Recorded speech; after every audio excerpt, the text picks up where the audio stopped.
I was in the middle of my wedding vows when my maid of honor stood up and said she had something to say. The room went completely still. I had just gotten to the part about choosing him every day.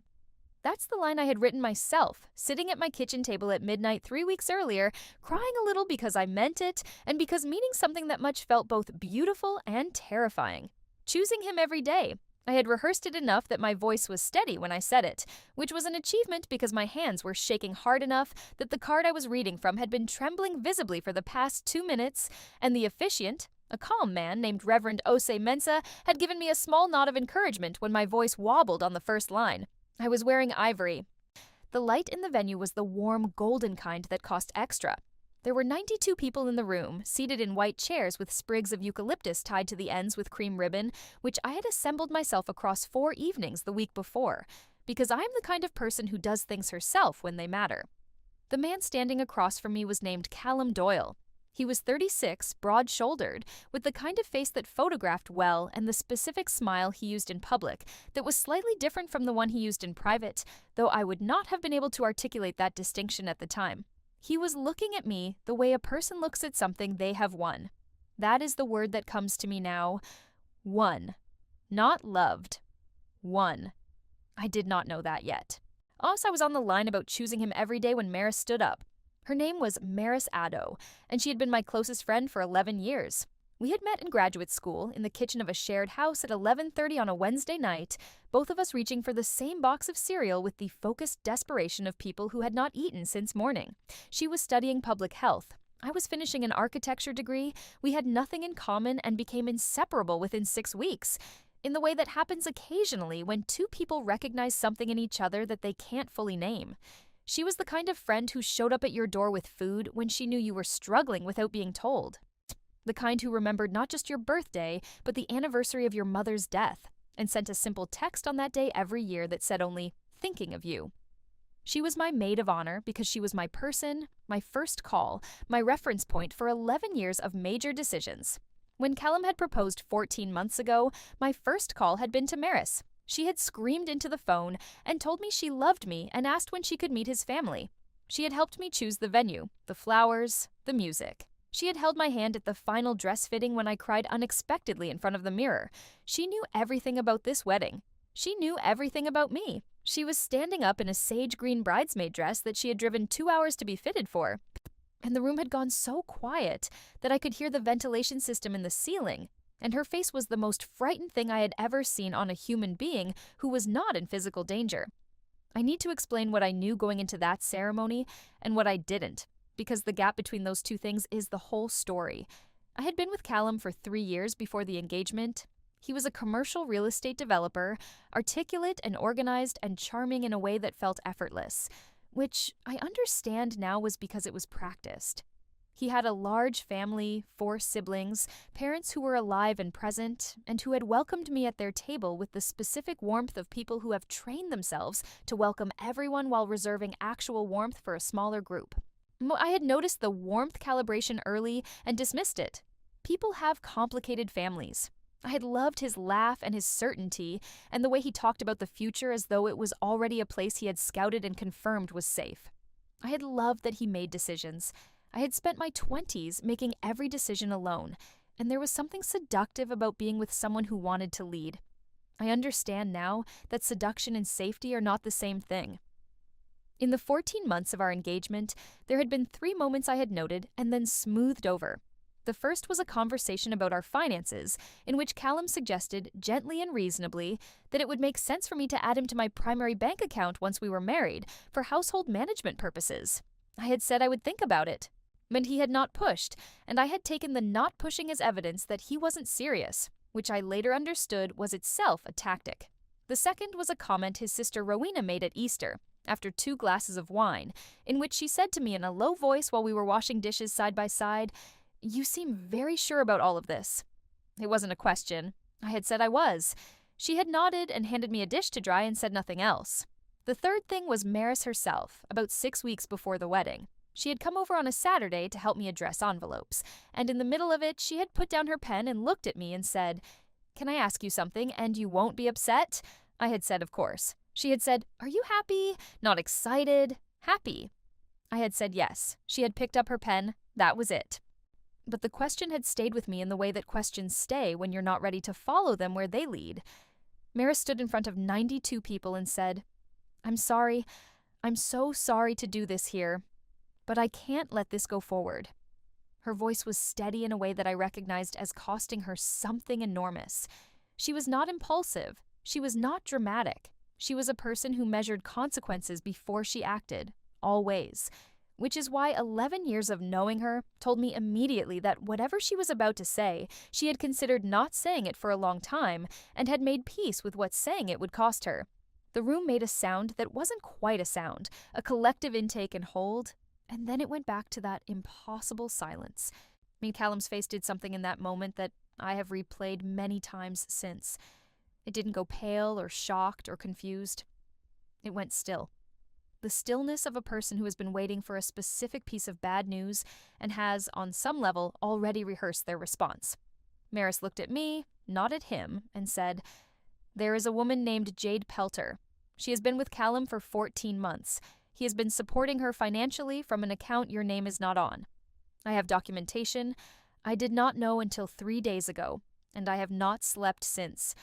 And I am going to lose you as a friend for doing this, but I cannot watch you sign a legal document with him." She sat back down. The sage green of her dress was the only color in the room that still looked like itself. I want to be precise about what I felt in the 15 seconds after Maris sat down, because I think people who imagine that moment imagine rage or devastation arriving immediately, and they didn't.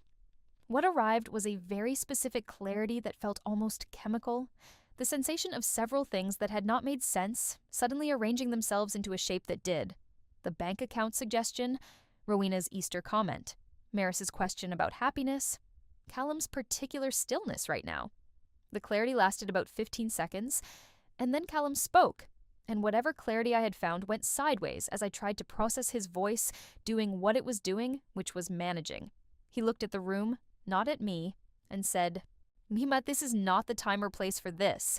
He said it the way you speak to a child who has done something embarrassing in public, measured and slightly pained, with the implication that the embarrassment belongs to the child and not to the circumstances. Reverend Mensah put his hand on my arm. I don't know exactly what happened to my face in that moment, but the Reverend's hand suggested it was telling him something. I turned to look at Callum. I said, very quietly, "Is it true?" He looked at me. He said, "Imani, please." I said yes or no. He did not say no. I did not run. I did not scream. I want to be clear about that because I think the narrative expectation is spectacle. And what I actually did was turn to Reverend Mensah, thank him quietly, and ask him to please give everyone a moment. Then I walked through the side door of the venue into a small room that had been set up as a bridal suite, sat down on a cream-upholstered chair, and stared at the wall for approximately 4 minutes. My mother came in first, then Maris, then, eventually, my cousin Adana, who had a gift for entering rooms at exactly the right moment with exactly the right expression, which was, in this case, the expression of someone ready to handle logistics. I looked at Maris, and she sat across from me and put her phone on the table between us and showed me what she had found. She had received an anonymous message 3 days earlier through her work email, a single attached file and no other text. The file contained screenshots, text messages between Callum and a woman named Jade Pelter, bank transfer records showing monthly payments of $3,400 from an account in Callum's name to an account in hers, and a photograph of them together at a restaurant that Callum and I had been to 4 times. The texts were not ambiguous. They spanned 14 months. The most recent one was dated 2 days before the wedding, and in it, Callum told Jade that once things were settled, he would explain everything. Maris had spent 3 days trying to verify the screenshots, contacting the bank's fraud tip line, reaching out to a journalist friend who had helped her confirm the account transfer records through public financial records. Then, she had come to my wedding and sat in the front row of the ceremony and waited until the last possible moment to stand up, hoping, she told me later, that she was wrong. She had not been wrong. What happened in the 2 hours after I walked through that side door was, from the outside, probably chaos, and from the inside, felt like moving through water. 92 guests were gently informed by my mother and Adana that the ceremony was postponed, a word that was doing enormous diplomatic work.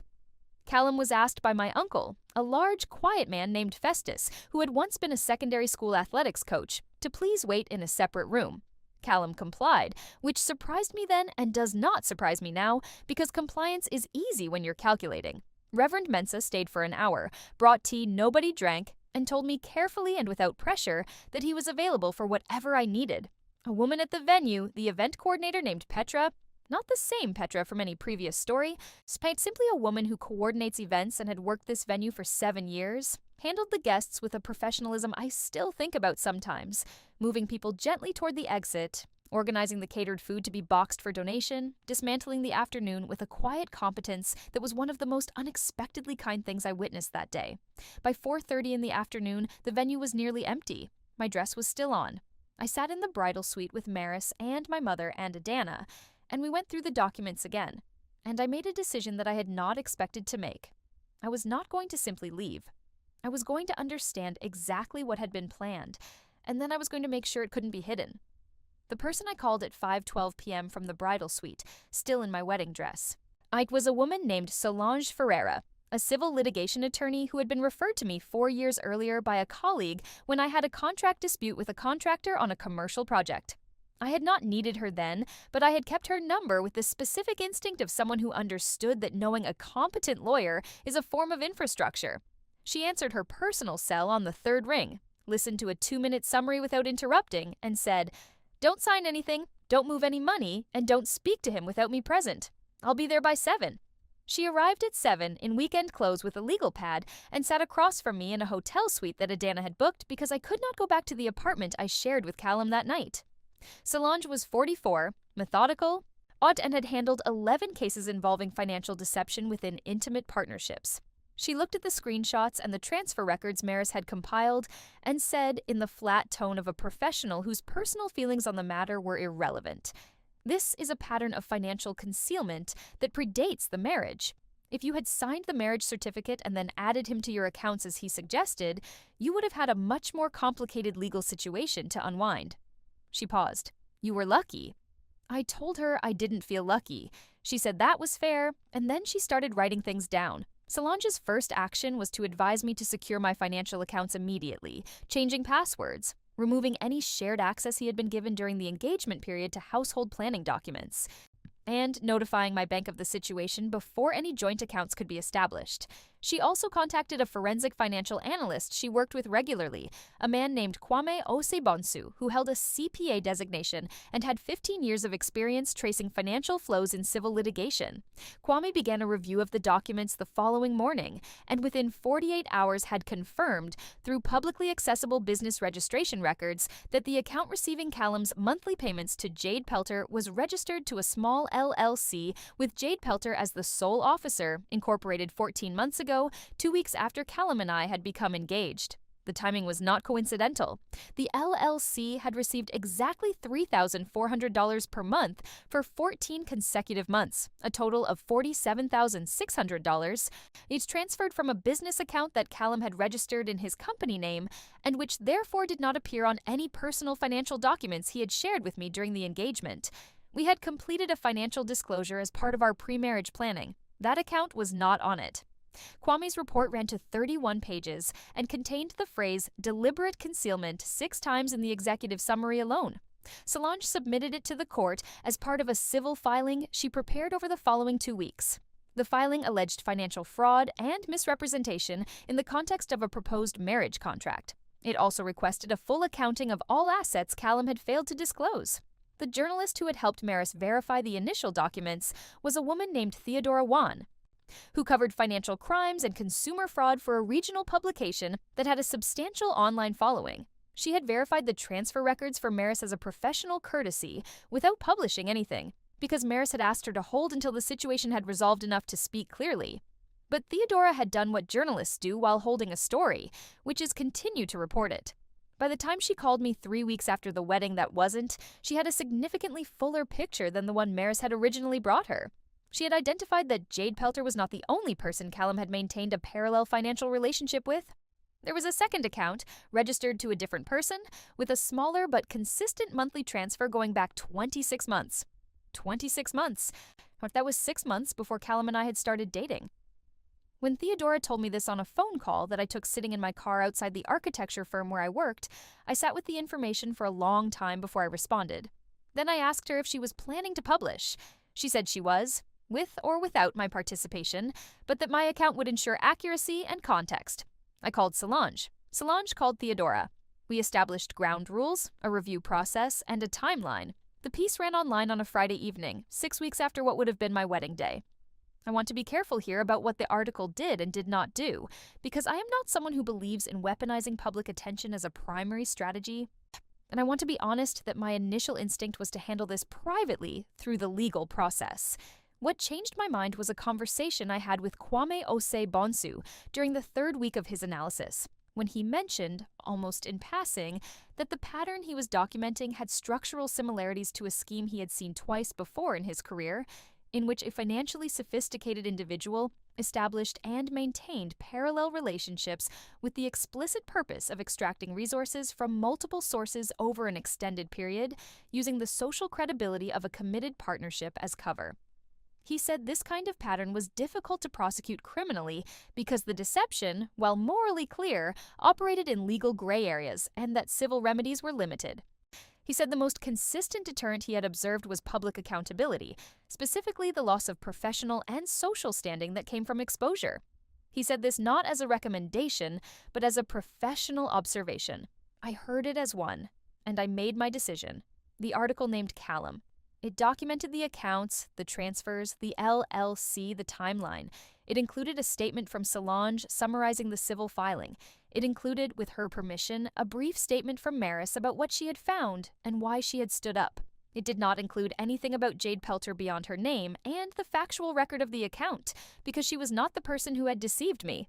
The consequences arrived in stages.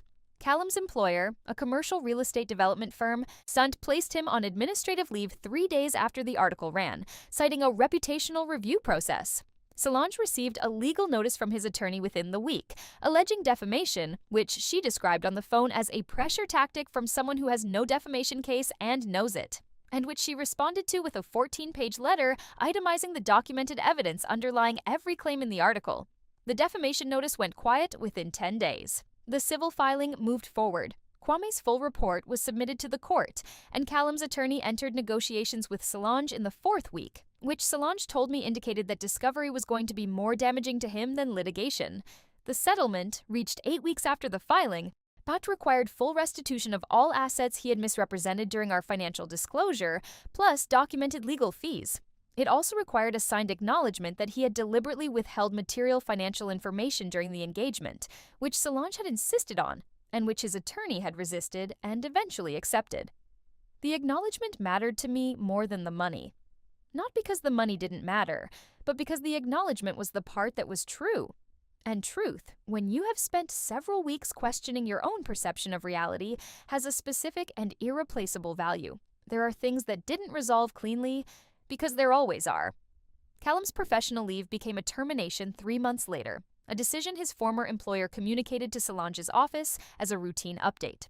I don't know what Jade Pelter knew or didn't know, and I have made a deliberate decision not to try to find out, because her position was not my business, and the energy I would have spent trying to understand it was better directed elsewhere.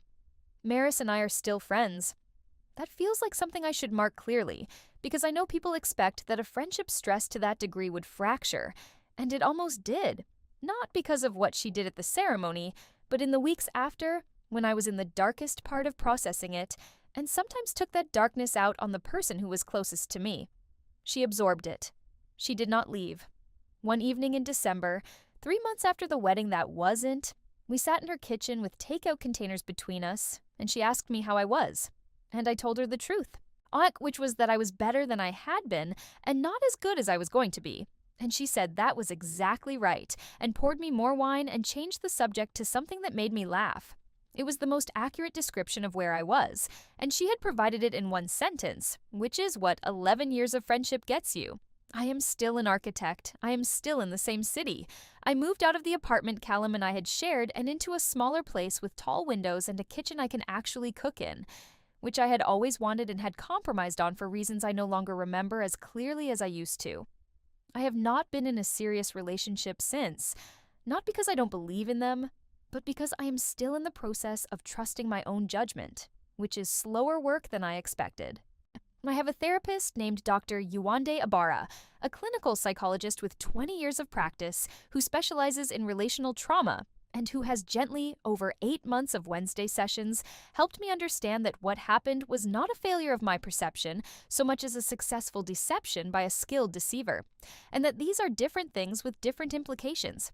She says the goal is not to become suspicious, but to become awake. I am working on the distinction. The ivory dress is in a garment bag in the back of a closet. I have not decided what to do with it. Some days I think I should give it away, and some days I think it is evidence of something and should be kept. On the day I eventually decide, I'll know which it is. The eucalyptus is long gone. But I remember exactly how the light looked in that room before Maris stood up, golden and warm and bought with extra money because I believed it was worth it. It was. Just not for the reason I thought.